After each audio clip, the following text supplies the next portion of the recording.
बात आज से करीब 700 पहले की है। कश्मीर में सहदेव नाम का एक हिंदू राजा हुआ करता था। उसे न तो प्रजा की फिक्र थी और न ही शासन चलाने में कोई दिलचस्पी। सहदेव के नाम पर उसके प्रधानमंत्री और सेनापति रामचंद्र शासन चलाते थे। रामचंद्र की बेहद सुंदर और जहीन बेटी कोटा भी इसमें उनकी मदद किया करती थी। एक दिन कश्मीर में तिब्बत का एक राजकुमार रिंचन पहुंचा। उसके साथ सैकड़ों हथियारबंद सैनिक थे। रिंचन ने रामचंद्र को बताया कि गृह युद्ध में उसके पिता मारे जा चुके हैं। वो जोजिला दर्रे के रास्ते जान बचाकर यहां पहुंचा है। रामचंद्र ने रिंचन को पनाह दे दी। मशहूर इतिहासकार पृथ्वीनाथ कौल बामजई अपनी किताब ए हिस्ट्री ऑफ कश्मीर में लिखते हैं कि इसी दौरान 1320 में जुलचू नाम के मंगोल सेनापति ने कश्मीर पर हमला कर दिया। राजा सहदेव बिना लड़े ही किश्तवाड़ भाग गए। जुलचू ने 8 महीने तक कश्मीर में खूब उत्पात मचाया। लौटते वक्त दिवासर परगना की चोटी के पास बर्फीले तूफान में सेना समेत वह दफन हो गया। अब कश्मीर पर सीधे सहदेव के प्रधानमंत्री रहे रामचंद्र का शासन हो गया। तिब्बती शरणार्थी राजकुमार रिंचन ने मौका पाकर विद्रोह किया और रामचंद्र की हत्या करवा दी और कश्मीर की गद्दी पर बैठ गया। उसने रामचंद्र की बेटी कोटा से शादी का प्रस्ताव रखा, लेकिन वो पिता के हत्यारे से शादी करने को तैयार नहीं थी। बहुत मनुहार के बाद आखिरकार कोटा रिंचन की रानी बनने को राजी हो गई। रिंचन खुद को बौद्ध लामा मानता था। रानी कोटा चाहती थी कि वो हिंदू बन जाए। हालांकि उसने इस्लाम धर्म अपनाया और इस तरह कश्मीर को पहला मुस्लिम शासक मिला। अब सवाल ये उठता है कि आखिर रिंचन ने इस्लाम क्यों अपनाया। आज के इस एपिसोड में हम आपको बताएंगे कि कश्मीर को पहला मुस्लिम शासक कब मिला और कैसे मिला। क्या कश्मीर में पहले हिंदुओं का शासन था, हिंदू राजा हुआ करते थे, बौद्ध राजा हुए करते थे? यह पूरी कहानी आज हम आपको बताएंगे और रिंचन कैसे राजा बन गया, इसकी भी पूरी कहानी हम आपको आज के इस एपिसोड में बताएंगे। अगर आप हमारे इस चैनल पर नए हैं और पहली बार हमारा ये प्रोग्राम देख रहे हैं तो चैनल को सब्सक्राइब करना मत भूलिए। हम अपराध की कहानियों के साथ साथ जो पुराने किस्से हैं, ऐतिहासिक किस्से हैं जिसमें अपराध शामिल रहा हो, वह भी हम आपको बताते हैं। आइए कहानी को शुरू करते हैं। कश्मीर बसने से जुड़ी 3 मिथकीय कहानियां मिलती हैं। पहली कहानी कश्यप ऋषि को लेकर है। हिंदू माइथोलॉजी के नीलमत पुराण के मुताबिक कश्मीर घाटी पहले सतीसर नाम की एक विशाल झील हुआ करती थी, जिसमें जलोद्धव नाम का राक्षस रहता था। ब्रह्मा के पोते कश्यप ऋषि ने वराह मुला की पहाड़ी का एक हिस्सा काटकर झील सुखा दी और जलोद्धव मारा गया। कश्यप ने वहां के रहने वाले नागों को इंसानों को भी साथ में रहने देने का आदेश दिया। इन्हीं ऋषि कश्यप के नाम पर कश्यपपुरा बसा, जिसे अब कश्मीर के नाम से जाना जाता है। हालांकि एक दूसरी कहानी कासिफ जिन्न की किस्सा है। सूफी लेखक ख्वाजा आजम ने 1747 में वाकयात ए कश्मीर में कश्यप ऋषि की जगह कासेफ जिन्न को रखकर इस कहानी का इस्लामी स्वरूप पेश किया है। इन्हीं आजम के बेटे बदुद्दीन ने तो कश्मीर को सीधे आदम हव्वा की कहानी से जोड़ दिया था। उनके मुताबिक कश्मीर में रहने वालों को खुद हजरत मूसा ने इबादत करना सिखाया था। मूसा की मौत भी कश्मीर में हुई और उनका मकबरा भी वहां है, ऐसा कासेफ जिन्न का किस्सा कहता है। लेकिन एक कहानी और है जो मध्यांतिक नाम के बौद्ध की कहानी है। प्रसिद्ध चीनी यात्री ह्वेनसांग के मुताबिक कश्मीर एक झील हुआ करती थी जिसमें नाग रहते थे। एक बार बुद्ध ने कहा था कि मेरी मृत्यु के बाद एक मध्यांतिक नाम का बौद्ध यहाँ लोगों को बसाकर एक राज्य की स्थापना करेगा। बुद्ध की मृत्यु के 50 साल बाद मध्यांतिक नाम का शिष्य कश्मीर गया और उसने झील सुखा दी। मध्यांतिक ने यहाँ कई बौद्ध मठों की स्थापना की। कश्मीर का पहला ऐतिहासिक साक्ष्य 1960 के दशक में बुर्ज होम की खुदाई में मिलता है। खुदाई करने वाली टीम के निदेशक टीएन खचांजी मीडिया को बताते हैं कि उस वक्त किसी संगठित धर्म का कोई सबूत नहीं मिलता। इन वैज्ञानिक खोजों ने कश्मीर के जन्म की कासेफ और मध्यांतिक की कहानी पर सवाल खड़े कर दिए। कश्मीर पर अलग अलग वंश के बौद्ध और हिंदू राजाओं का शासन रहा। इनमें ललितादित्य का जिक्र बेहद जरूरी है। 724 से लेकर 761 ईस्वी तक उनके शासन को कश्मीर का स्वर्ग युग माना गया। ललितादित्य ने 14 वर्ष तक सैन्य अभियान चलाया और अफगानिस्तान, पंजाब, बिहार, बंगाल और उड़ीसा तक जीत हासिल की। अमेरिका की विस्कॉन्सिन यूनिवर्सिटी के प्रोफेसर आंद्रे विंक अपनी किताब अल हिंद में लिखते हैं कि ललितादित्य ने चीन के सिनजियांग प्रांत का भी बड़ा हिस्सा जीत लिया था। राजत रंगिणी में कल्हड़ लिखते हैं कि ललितादित्य ने पुल, मठ, नहरें और पंचक्की बनवाई। उस दौरान कई नए शहर भी बसाए। उन्होंने नरहरि की एक विशाल प्रतिमा बनवाई जो चुंबकों की मदद से हवा में रहती थी। एक 54 हाथ लंबा विष्णु स्तंभ बनवाया। इसके अलावा भव्य मार्तंड मंदिर का निर्माण भी ललितादित्य ने ही करवाया था। ललितादित्य के समय कश्मीर का पहला संपर्क अरब के मुसलमानों से हुआ। हालांकि किसी के लिए भी कश्मीर में घुसपैठ आसान नहीं थी।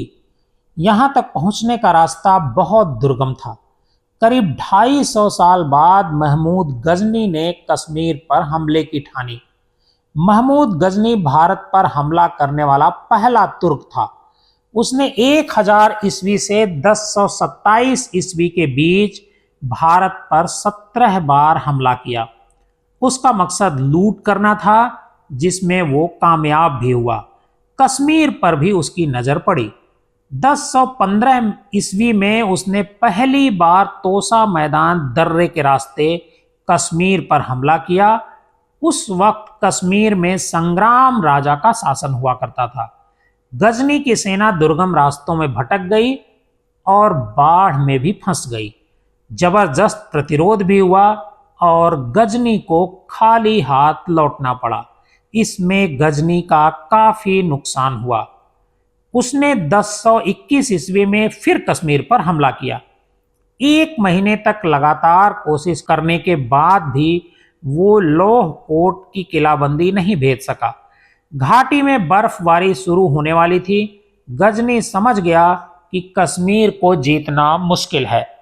वो लौटा और फिर कभी कश्मीर की तरफ मुड़कर नहीं आया। इसके बाद से कश्मीरी राजा लगातार कमजोर होते रहे। वे अपने भोग विलास में इस कदर मसरूफ रहे कि उन्हें अपना राजदंड और मुकुट भी विदेशी व्यापारियों के यहाँ गिरवी रखना पड़ा था। उत्पल वंश के राजा हर्षदेव ने 1089 से 1111 ईस्वी तक कश्मीर पर शासन किया। इस दौरान फिजूल खर्ची और अय्याशी से वो कंगाल हो गया। माना जाता है कि वो इस्लाम से इस कदर प्रभावित हुआ कि उसने मूर्ति पूजा छोड़ दी। उसने कश्मीर में मौजूद मूर्तियों, हिंदू मंदिरों और बौद्ध मठों को भी ध्वस्त कराना शुरू कर दिया। इस काम के लिए देवोत्पतन नायक नाम का एक विशेष पद भी बनाया गया। हर्षदेव ने मंदिरों के खजाने को लूट लिया। भगवान और देवियों की सोने और चांदी की मूर्तियों को पिघलाना शुरू कर दिया। तुर्कों को सेनानायक तक बना दिया। हर्षदेव के समकालीन इतिहासकार कल्हड़ ने उन्हें तुरुस्कक यानी तुर्क कहा। वेनिस के व्यापारी मार्को पोलो के यात्रा संस्मरणों से पता चलता है कि 13वीं सदी के अंत में कश्मीर में मुसलमानों की बस्ती बन चुकी थी। ज्यादातर बासिंदे कसाई का काम करते थे। हर्षदेव के बाद कश्मीर के लगभग सभी राजाओं के यहाँ तुर्क सैनिकों के प्रमाण मिलते हैं। आपने राजकुमार चिंतन की कहानी सुनी, जिसने शासक रामचंद्र की हत्या करवाकर उनकी बेटी कोटा से शादी कर ली। और रिंचन के सामने एक बड़ा सवाल यह था कि वो कौन सा धर्म अपनाए। एक बौद्ध राजा को कश्मीर की जनता स्वीकार्यता मुश्किल थी।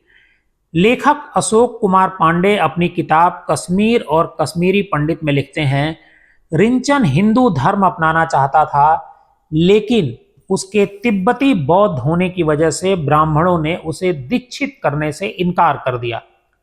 रिंचन को हिंदू धर्म में शामिल न करने की 3 वजहें गिनाई गईं। एक, वो तिब्बती बौद्ध था। दूसरा, उसने अपने ससुर हिंदू राजा रामचंद्र की हत्या की थी। तीसरा, उसे हिंदू धर्म में अपनाया जाता तो उच्च जात में शामिल करना पड़ता। ब्राह्मणों के इनकार के बाद रिंचन मन की शांति के लिए कश्मीर में रह रहे एक सूफी संत बुलबुल शाह से मिलने गया।